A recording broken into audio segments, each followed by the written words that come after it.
मध्य प्रदेश के धनपुर जिले का एक छोटा सा गांव था, सरसपुरा।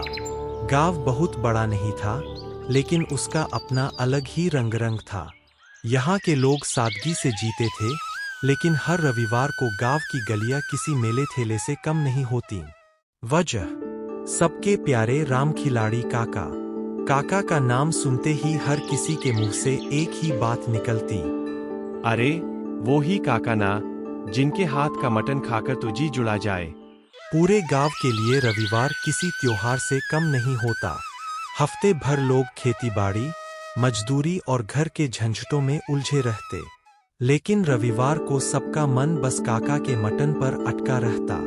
बच्चे तो शनिवार की रात ही गिनती शुरू कर देते। कल मटन मिलेगा, बस कल, बस एक रात और सोना है।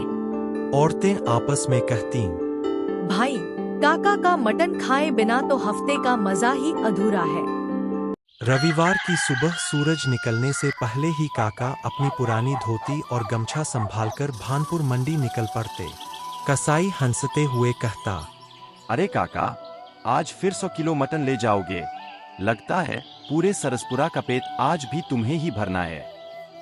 काका आंख दबाकर जवाब देते, अरे भैया, अगर मैं मटन न बनाऊं तो गांव वाले कहेंगे रविवार ही अधूरा है। एक दूसरा दुकानदार चुटकी लेता, काका, आप तो मटन के बादशाह हो गए। सुना है पास पड़ोस के गांवों तक आपके मटन की खुशबू पहुंचती है। काका मुस्कुराकर कहते, मसाला तो हर कोई डालता है भैया, पर स्वाद इंतजार से आता है। घर पहुंचते ही काकी बोलीं, अरे सुनते हो, रोज इतना तामझाम करते हो, क्यों न एक होटल खोल लो? रोज लोग खाएंगे, रोज कमाई होगी। काका ठहाका लगाकर बोले, भगवान, होटल खोलेंगे तो रोज बनाना पड़ेगा, और रोज का स्वाद कोई स्वाद होता है। असली मजा तो इंतजार में है। अभी तो लोग शनिवार की रात से ही सपने में मेरे मटन की खुशबू सूंघते हैं। काकी मजाक में बोलीं, हाँ हाँ, बड़े आए मटन महाराज। देखना एक दिन लोग तुम्हें रविवार वाला बावर्ची कहने लगेंगे। दोनों ठहाका लगाकर हंस पड़े।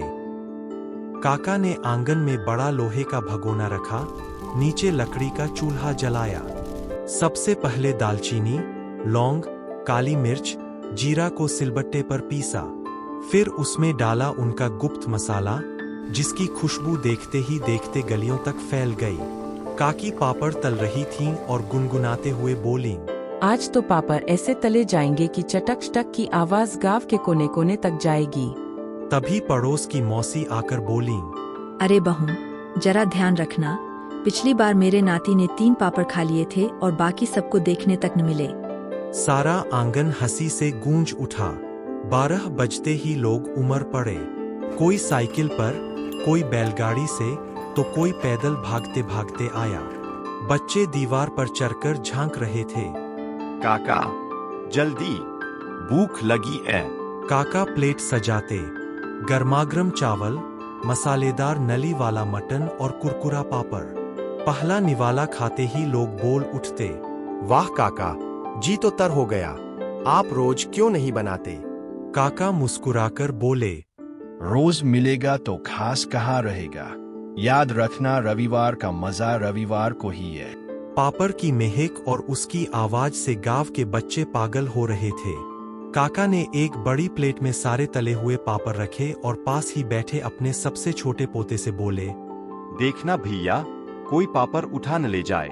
पोता सिर हिलाकर पहरा देने लगा, लेकिन तभी उसकी नजर पास रखे आम के अचार पर गई।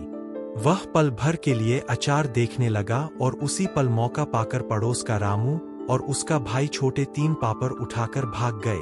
पोता रोता हुआ आया और बोला, काका, रामू और छोटे पापड़ ले गए। काका ठहाका लगाकर हंस पड़े और बोले, कोई बात नहीं, भूख ऐसी ही चोरियां करवाती है। जाओ, तुम दोनों भी 2-2 पापड़ ले लो। भीड़ बढ़ती गई। दोपहर होते होते सारा मटन खत्म हो गया। तभी बुजुर्ग हरिराम चाचा बड़बड़ाते आए, अरे काका, मुझे तो सिर्फ ग्रेवी मिली है, मटन का टुकड़ा कहाँ है? काका हंसते हुए बोले, चाचा, आपकी किस्मत में आज सिर्फ रस्सा ही लिखा था। अगली बार दोगुना टुकड़ा मिलेगा। भीड़ ठहाकों से गूंज उठी। तभी एक और बुजुर्ग, सुखीराम चाचा, जो अपने 3 पोतों के साथ आए थे, कहने लगे, काका, मेरे पोतों को तो 2-2 टुकड़े मिल गए, पर मुझे सिर्फ एक ही मिला। घर जाकर बहू को क्या कहूंगा? उसने कहा है, अगर कम टुकड़े लेकर आए तो घर मत आना। काका मुस्कुराए और एक बड़ा सा टुकड़ा उनकी प्लेट में डालते हुए बोले, चाचा, बहू को कहना कि राम खिलाड़ी काका ने अपने हाथ से दिया है, ये 3 टुकड़ों के बराबर है। सुखीराम चाचा का चेहरा खिल उठा और सब हंसने लगे। एक दिन पास के गांव का नौजवान बोला, काका, मेरे ठेले पर चिकन बनता है, पर ग्राहक टिकते नहीं, जरा आकर देख लो।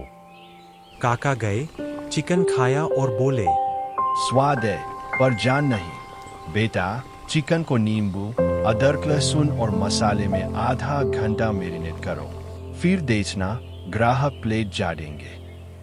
लड़के ने हाथ जोड़कर कहा, धन्यवाद काका, अब मेरा ठेला भी चमकेगा। एक दिन जयपुर से आया होटल मालिक बोला, काका, आपकी रेसिपी दे दो, जितना पैसा मांगो उतना दूंगा। काका ने मुस्कुराकर कहा, भाई, स्वाद पैसे से नहीं बिकता। ये मटन धीमी आंच और प्यार से पकता है। तुम्हारे गैस के चूल्हे पर वो जादू कहाँ मिलेगा? होटल वाला गुस्से में बड़बड़ाता चला गया। गांव वाले हंसते हुए बोले, अब तो काका जूनियर भी आ गया। अब सरसपुरा में रविवार का मटन सिर्फ खाने का नाम नहीं रहा, बल्कि त्योहार बन गया। लोग कहते, काका का मटन ये सिर्फ जायका नहीं, इंतजार का इनाम है। और इस तरह धनपुर जिले के सरसपुरा गांव की गलियों में काका की दास्तान हमेशा के लिए अमर हो गई।